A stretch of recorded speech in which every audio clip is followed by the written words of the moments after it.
Hello दोस्तों, कैसे हैं आप। आज की कहानी का नाम है सेब। सुनीता सेब खरीदने के लिए ठेले के पास आई और पूछा, सेब क्या भाव दिए भैया।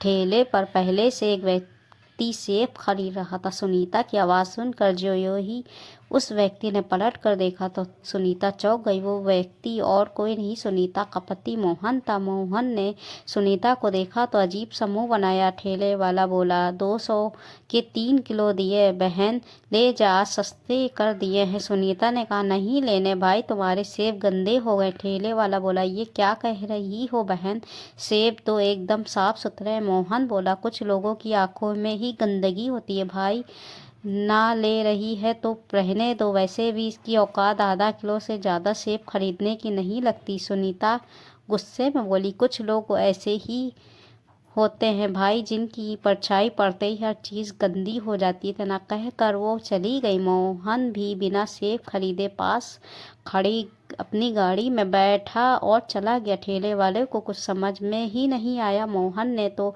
200 रुपये किलो के सेब तुलवा भी लिए थे, मगर फिर उन्हें लेकर नहीं गया। मोहन और सुनीता की शादी 5 साल पहले हुई थी। दोनों में बहुत प्यार था। शादी के बाद वो 2 साल उनके बहुत अच्छे दिन गुजरे। एक दूसरे का हाथ पकड़कर घूमना, एक दूसरे के कंधे पर सर रख कर फिल्म देखना। मोहल्ले की औरतें भी उनकी जुगलबंदी से ईर्ष्या करती थी, मगर कहते हैं कि ना कि ज़्यादा प्यार हो तो किसी की नज़र लग ही जाती। एक दिन मोहन यार दोस्तों के साथ बैठकर पी आया। सुनीता को पीने वालों से नफरत थी। उनकी इस मामले में पहले भी नोक झोंक हो चुकी थी। एक बात और थी कि मोहन पीने के बाद फेल हो जाता था। वो क्या कर रहा है उसे खुद ही पता नहीं रहता था। इसलिए जब सुनीता ने उसे भला बुरा कहा तो मोहन ने सुनीता पर हाथ उठा दिया। सुनीता का पीहर भी उसी शहर में था। फोन करते थी कि उसके भाई आ धमकी। उन्होंने मोहन की जमकर कुटाई कर डाली और बहन को वहां से ले गए। इतना होता तब भी सुलह के चांस थे, मगर सुनीता को चोट लगी थी, खून भी निकल आया था। इस कारण सुनीता के भाइयों ने मोहन को पुलिस के हवाले कर दिया। वो 10-12 दिन जेल में भी रहा था। उस बात को 3 साल हो चुके थे। किसी तरफ से तलाक का मुकदमा नहीं हुआ था, मगर सुलह का प्रयास भी नहीं हुआ। जब भी मोहन और सुनीता का आमना सामना होता था, दोनों एक दूसरे को नीचा दिखाने की कोशिश करते थे। वो आज भी कानूनी रूप से पति पत्नी थे, मगर एक दूसरे के दुश्मन थे। अगले दिन उसी फलों के ठेले पर सुनीता सेब खरीद रही थी, वहां मोहन आ गया। सुनीता ने आधा किलो सेब खरीदे थे। मोहन देख रहा था। वो फल वाले से बोला, भाई 5 किलो सेब तौल दे। वे क्या है, आजकल मैं अपने घर के बाहर रहने वाले स्वरों को सेब खिलाता हूँ, इसलिए कुछ ज़्यादा चाहिए। सुनीता बोली, कुछ लोग अपनी जात वालों को अंत में पहचान ही लेते हैं। दोस्ती अच्छी है, उनके साथ बैठकर रोटी भी खानी चाहिए। फिर वो जल्दी में वहां से चली गई। ठेले वाला बोला, साहब क्यों बेचारी को परेशान करते हो, गरीब औरत है। मोहन बोला, तुम उसे जानते हो क्या। ठेले वाला बोला, हाँ जानता हूँ साहब, उधर कम सामने ही रहती है, हमारे घर की बगल में। पहले दूसरे मोहल्ले में रहती थी, मगर 6 महीने हो गए अब अकेली हमारे मोहल्ले में एक कमरे का मकान लेकर रहती है। मोहन बोला, पहले कहाँ रहती थी। ठेले वाला बोला, इसके माँ बाप नहीं है, 2 शादी शुदा है, तो उनकी बीवियां बहुत बदमाश हैं, इस कारण इसकी उनसे नहीं बनी। इस कारण घर में रोज झगड़े होते रहते हैं। वो खुददार औरत, इसलिए भाइयों का घर छोड़ आई। मोहन बोला, इसकी शादी नहीं हुई क्या। ठेले वाला बोला, ज्यादा तो नहीं पता साहब, मगर सुना है इसका पति एक शराबी है, एक दिन इसे खूब पीटा, तब भाइयों ने उसे पीट दिया। फिर क्या था, रिश्ता टूट गया। बेचारी इस दुनिया में अकेली जी रही, एक सिलाई सेंटर में काम करके अपना खर्च चला रही है। मोहन चुपचाप वहां से चला गया। उसे दुख हुआ कि वह उस औरत को नीचा दिखा रहा था जो कभी उसकी जिंदगी हुआ करती थी। वो सोचने लगा कि वह अकेली हो गई है, मगर फिर भी उसकी अकड़ नहीं गई। वो भी तो उस पर टोंट कसती है, इग्नोर करती है। पता नहीं क्यों आज मोहन को सुनीता के अकेले रहने की खबर सुनकर कोई खुशी नहीं हुई। उसे याद आया एक बार सुनीता ने उससे कहा था, मेरे स्वाभिमान को कभी चोट मत पहुंचाना, मुझसे बर्दाश्त नहीं होता।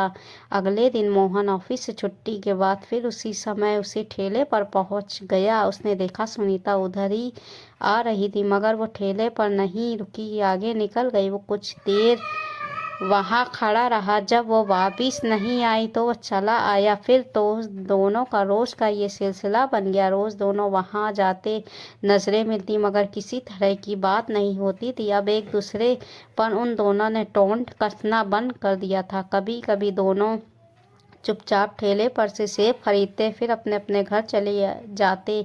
एक दिन मोहन काफी देर तक वहां खड़ा रहा, मगर सुनीता नहीं आई। फिर निराश होकर वहां से चला आया। दूसरे दिन भी वो नहीं आई। मोहन ने ठेले वाले से पूछा, आजकल वो औरत दिखाई नहीं देती, वापस भाइयों के पास चली गई क्या? ठेले वाला बोला, पता नहीं साहब, 2 दिन से मैंने भी नहीं देखा। तीसरे दिन वो दिखी। मोहन ने महसूस किया वो काफी कमजोर लग रही थी। वो धीरे धीरे चलकर ठेले तक पहुंची। मोहन से रहा नहीं गया, उसने पूछ ही लिया, बीमार हो क्या? सुनीता ने एक बार पलके उठाकर उसकी तरफ देखा, फिर आधा किलो सेब लेकर चल पड़ी। वो नजरें मिली तब मोहन का कलेजा धक धक करने लगा। उसने महसूस किया सुनीता की आंखों में पानी तैर रहा था। वो उसके पीछे हो लिया, साथ चलते हुए बोला, कमजोर लग रही हो, बीमार हो क्या? वो उदास होकर बोली, मैं गैरों को बताना जरूरी नहीं समझती। वो बोला, आज भी तुम्हारा पति हूँ, हमारा तलाक नहीं हुआ। सुनीता कुछ बोलने ही जा रही थी कि चक्कर खा कर वहीं पर गिर पड़ी, फिर बेहोश हो गई। मोहन उसका सर गोद में रखकर उसे आवाज़ देने लगा, झंझोड़ने लगा, सुनीता क्या हुआ, आंखें खोलो। मगर सुनीता होश में होती तो कुछ बोलती। वो उसे अपनी गाड़ी में लिटाकर हॉस्पिटल लेकर भागा। डॉक्टरों ने उसे आईसीयू में भर्ती कर लिया। सुबह जांच रिपोर्ट आई तब मोहन को पता चला सुनीता को डेंगू है। प्लेटलेट्स की संख्या बहुत ज़्यादा नीचे गिर गई है। 2-3 बार खून चढ़ाया तब जाकर प्लेटलेट्स की संख्या कुछ बढ़ी और वो होश में आई। तब उससे मिला तो वो बोला, अब कैसी हो? सुनीता बोली, कैसी भी हो, क्या फ़र्क पड़ता है? अब तो मेरा कोई भी नहीं है इस दुनिया में। इस दुनिया को मेरे रहने या ना रहने से कोई फर्क नहीं पड़ेगा। मोहन बोला, एक बात कहूँ? सुनीता बोली, क्या? वो बोला, माफ कर दे। सुनीता बोली, दया दिखा रहे हो क्या मुझ पर? वो भरी आंखों से बोला, माफ़ी मांग रहा हूँ, जानता हूँ तू बहुत स्वाभिमानी है।